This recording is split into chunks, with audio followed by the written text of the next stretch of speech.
ब्रेकनंतर पुन्हा एकदा स्वागत आहे एनडीटीव्ही मराठीमध्ये। आपण पाहतोय की 4 टप्प्यात चौथ्या टप्प्यातलं मतदान सध्या सुरू आहे। 11 वाजेपर्यंतच्या मतदानाची टक्केवारी समोर आलेली आहे। काहीसं तुरळक मतदान होताना दिसतंय, टक्केवारी वाढताना दिसत नाहीये। एकूणच या सगळ्या प्रचाराचे मुद्दे आणि एकूणच निवडणुकीचा कल किंवा निवडणुकीतले महत्त्वाचे मुद्दे या संदर्भात चर्चा करण्यासाठी आपल्यासोबत माजी मुख्यमंत्री अशोक चव्हाण जोडले गेलेले आहेत। चव्हाणजी, आपलं स्वागत आहे एनडीटीव्ही मराठीच्या या विशेष चर्चेमध्ये।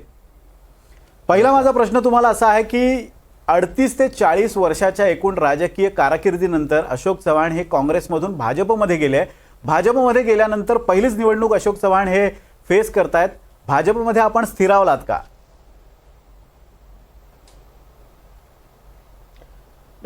असं आहे की मी विचारपूर्वक निर्णय घेतला असल्यामुळे भाजपमध्ये मी स्वतःहून गेलेलो आहे, त्याच्यामुळे मी कम्फर्टेबल आहे असं कुठेही मला जाणवत नाही आहे किंवा मला कम्फर्ट वाटत नाही असं कुठेच नाही।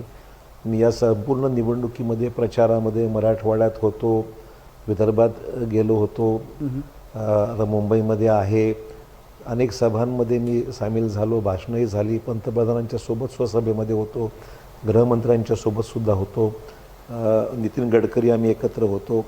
त्यामुळे सगळीकडे सभा झाल्या, माझी भूमिका भाजपची भूमिका मी लोकांसमोर मांडलेली आहे आणि मला कुठेही त्याच्यामध्ये काही वेगळं पण वाटलेलं नाही आहे। अशोक चव्हाणजी, तुम्ही ज्या वेळेला भाजपमध्ये प्रवेश केला त्यावेळेला तुम्ही 2 प्रामुख्याने मुद्दे मांडले। एक म्हणजे काँग्रेस निवडणुकीसाठी तयार नसल्याचं तुम्ही म्हणाला होतात, कुठे ना कुठेतरी आपला वेळ त्यामुळे वाया जाऊ शकतो ही भीती तुम्ही व्यक्त केली होती। खरंच तुम्हाला असं वाटतं की काँग्रेसनी नीट तयारी या लोकसभा निवडणुकीची केली नव्हती?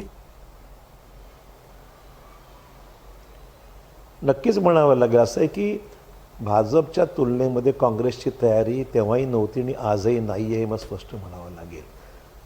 आणि मी जे भाजपमध्ये गेलो आहे ते विकसित भारताची कल्पना जी मोदी साहेबांनी मांडली, गेल्या 10 वर्षामध्ये जी काही चांगली कामं या देशामध्ये झाली, त्या गोष्टी डोळ्यासमोर ठेवून महाराष्ट्रामध्ये मराठवाड्यामध्ये माझ्या जिल्ह्यामध्ये विकसित भारताच्या ज्या काही संकल्पना आहेत त्या आमच्या मराठवाड्यातसुद्धा आणि विशेषतः माझ्या जिल्ह्यामध्ये सुद्धा मला त्याचा उपयोग करून घेता आला पाहिजे, ही त्याची एकमेव त्याच्या मागची भूमिका होती।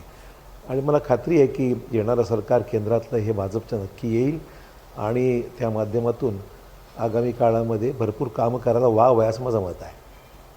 निश्चितपणे अशोकजी, आत्ता तुम्ही मगाशी म्हटलंत की तुम्ही हा सगळा जो निर्णय होता तो अतिशय विचारपूर्वक घेतला, पण इतक्या वर्षांची तुमची विचारधारा आणि भाजपची विचारधारा यात कुठेतरी तफावत आहे। त्या विचारधारेसोबत तुम्ही कम्फर्टेबल झालेला आहात का? असं आहे की विचारधारा काही जरी असली तरी कामाची गती, काम करण्याची पद्धती, पूर्वतयारी या ज्या गोष्टी आहेत, विचारधाराच्या बाबतीमध्ये कदाचित थोडासा वेळ लागू शकतो मला त्या सर्व रुटीनमध्ये येण्याकरता, मी नाकारत नाही।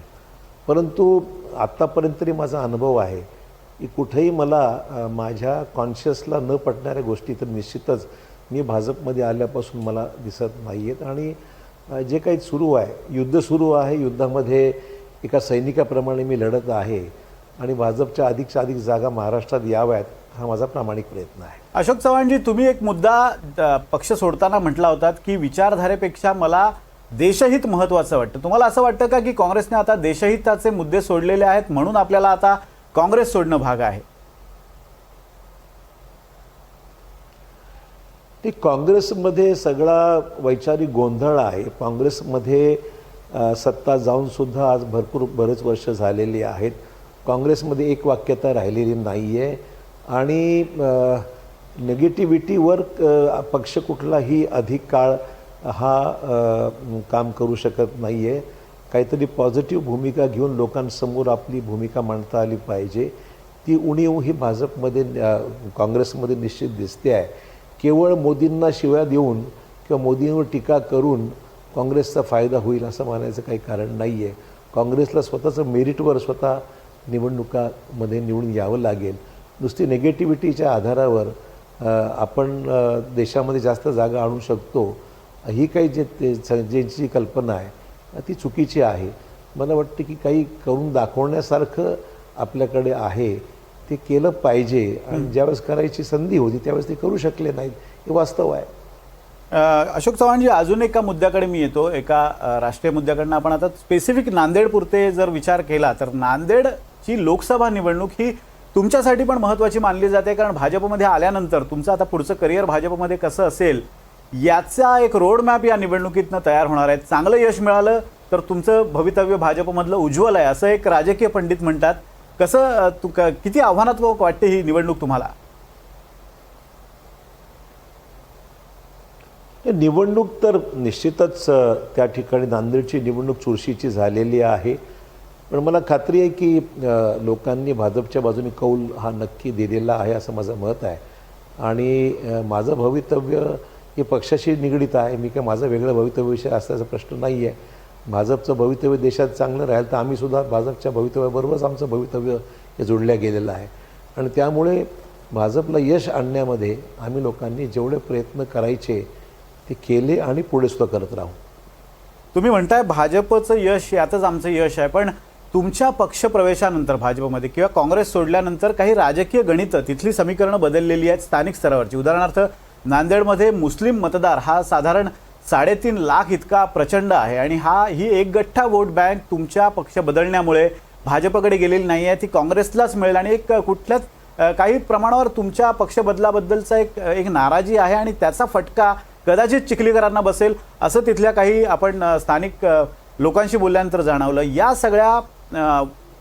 या सगळ्या आरोपांमध्ये तुम्हाला कितपत तथ्य वाटतंय?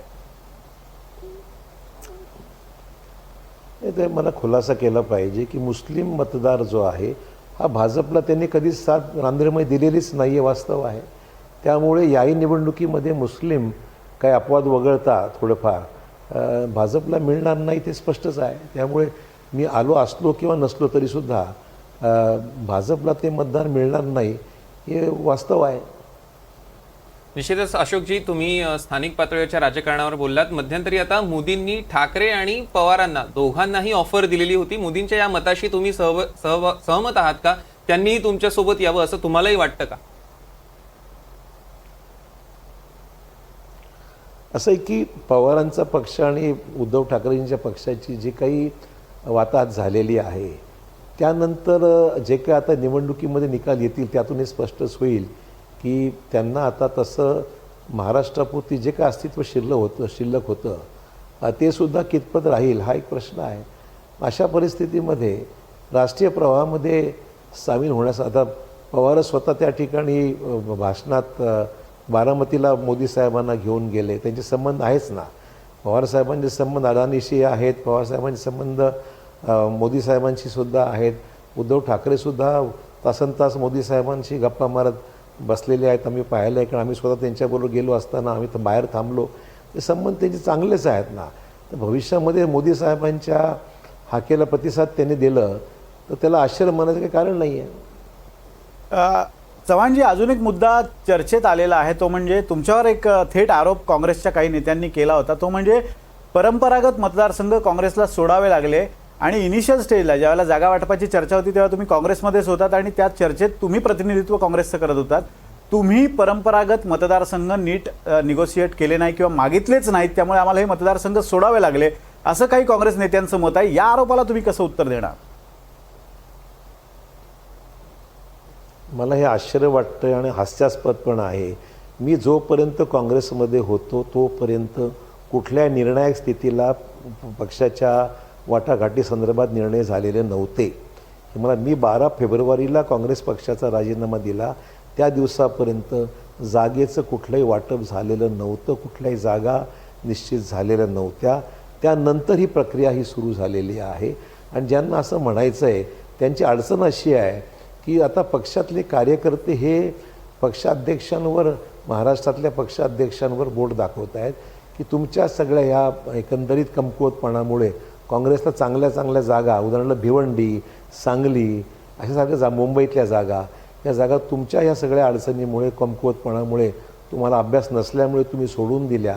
तुम्हाला त्या ठिकाणी बार्गेन करता आलं नाही, आपली बाजू मांडता आली नाही, हे वास्तव आहे. आता कोणावर तरी बोट दाखवायचं आणि ब्लेम गेम ज्याला म्हणतो आपण ते करायचा, या दृष्टिकोनातून ते माझ्यावर बोलत आहेत. खरं म्हणजे त्या स्टेजला मी असेपर्यंत तरी विषय तिथपर्यंत गेलाच नव्हता. त्यामुळे हे सर्व हास्यास्पद आहे आणि भाजपमधला नेता काँग्रेसच्या निर्णयात कसा घेऊ शकतो, प्रक्रियेमध्ये कसा असू शकतो, हे आश्चर्यकारक आहे. अगदी मी तर चव्हाणजी, पहिल्यांदाच अजून एक ऐकतो असं मुद्दा काही महत्वाचा आहे, तो म्हणजे भाजपमध्ये तुम्ही गेल्यानंतर अनेक राजकीय समीकरणं बदलतील असं बोललं जाते. अशोक चव्हाण हे मराठवाड्यातले एक बडे नेते आहेत. 2 पिढ्यांचा एकूण राजकीय वारसा त्यांच्या पाठीशी आहे. ते आपल्या पक्षात आले तर आपल्याला फायदा होईल हे भाजपला वाटतं आणि फडणवीसांच्या चेहऱ्यावरची तुमच्या पक्षप्रवेशाच्या वेळेचा आनंद जो आहे तोच बरंच काही सांगून जात होता. भाजपला तुमच्या येण्याने काय फायदा होईल, काय नुकसान होईल हा मुद्दा अलहिदा, पण वैयक्तिक अशोक चव्हाणांचा मात्र भाजपमध्ये आल्यानंतर फायदा झालेला आहे असं निदर्शनास आलं. एक तर तुमच्या कारखान्याला 150 कोटींचं कर्ज मिळालेलं आहे. ईडी कारवाई तुमच्या निकटवर्तीयांवर सुरू होती, ती थंडावलेली आहे. या आरोपाकडे तुम्ही कसं पाहता? मला 2 गोष्टी स्पष्ट केल्या पाहिजेत. माझ्या कारखान्याचं कर्ज जे काय आहे, कर्ज आहे, अनुदान नाही, पहिली गोष्ट. दुसरी गोष्ट, तो निर्णय मी पक्षात भाजपमध्ये येण्याच्या अगोदरच झाला होता आणि तो काय निर्णय फक्त अशोक चव्हाणांपुरती नव्हता, तर राज्यातले राष्ट्रवादीचे कारखाने, माझा काँग्रेसचा एक कारखाना, इतरही काँग्रेसजनांना जे काही मागच्या काळामध्ये भाजप सरकार असताना सुद्धा जे मदत झालेली आहे ती सर्वांना आहे. त्याच्यामुळे सहकारी साखर कारखानदारी ही अशोक चव्हाणांच्या मालकीची नाही, तर सहकार क्षेत्रातला कारखाना आहे. नंबर 1, माझ्या कुठल्याही निकटवर्तीयांवर ईडीची कारवाई नव्हती. माझ्यावर सुद्धा कुठल्याही प्रकारची ईडीची कारवाई नाही आहे, हे सुद्धा मला स्पष्ट सांगितलं पाहिजे. त्यामुळे ते सुरू करण्याची किंवा बंद करण्याचा प्रश्नच उद्भवत नाही आहे. अपप्रचार केला जातो आहे, मला मुद्दाम सांगितलं पाहिजे आणि त्यामुळे दोन्ही आरोप तथ्यहीन आहेत. मी आल्यामुळे भाजपला काय फायदा झाला किंवा नाही नुकसान झालं, मी तसं एकदम माझी एवढी ताकद तर काही नाही आहे की मी काही माझ्या येण्यामुळे किंवा माझ्या पक्षप्रवेशामुळे फार मोठा विषय एवढाच आहे की एक पक्षाचा एक त्या भागात पक्षाला एक ताकद देण्या इतपत माझ्याकडे निश्चितच मनुष्यबळ आहे, कार्यकर्ते आहेत आणि मी जेवढं शक्य होतं माझ्याकडून मराठवाड्यामध्ये या निवडणुकीमध्ये भरपूर मेहनत घेतलेली आहे आणि निश्चितच मला खात्री आहे की त्याचा फायदा भाजपच्या उमेदवाराला किंवा आमची जी महायुतीचे उमेदवार त्यांना नक्की होईल अशी मला खात्री आहे. तुम्ही म्हणताय तुम्ही मेहनत घेतली आहे, त्याचा फायदा भाजपच्या उमेदवाराला किंवा महायुतीच्या उमेदवाराला होईल असं तुम्ही म्हणताय, पण वसंत चव्हाण जे एकेकाळचे तुमचे निकटवर्तीय मानले जातात ते सध्या समोरनं उभे आहेत. पण त्यांनी एक आरोप असा केला होता की अशोक चव्हाणांनी आपल्याला भाजपमध्ये येण्यासाठी ऑफर दिली होती. अजूनही काही नेते काँग्रेसचे तुमच्या संपर्कात आहेत का, किंवा काही नेते तुमच्या टार्गेटवर आहेत का की ज्यांना निवडणुकीनंतर भाजपमध्ये प्रवेश द्यायचा आहे? मी असं आहे, मी कोणालाही माझ्याबरोबर भाजपमध्ये असं निमंत्रण कोणालाही दिलं नाही. वसंत चव्हाणांना द्यायचा प्रश्नच उद्भवत नाही आहे. त्यांची इच्छा त्यांच्या मुलांना ॲडजस्ट करायची होती. मी कोणालाही वचन दिलेलं नाही.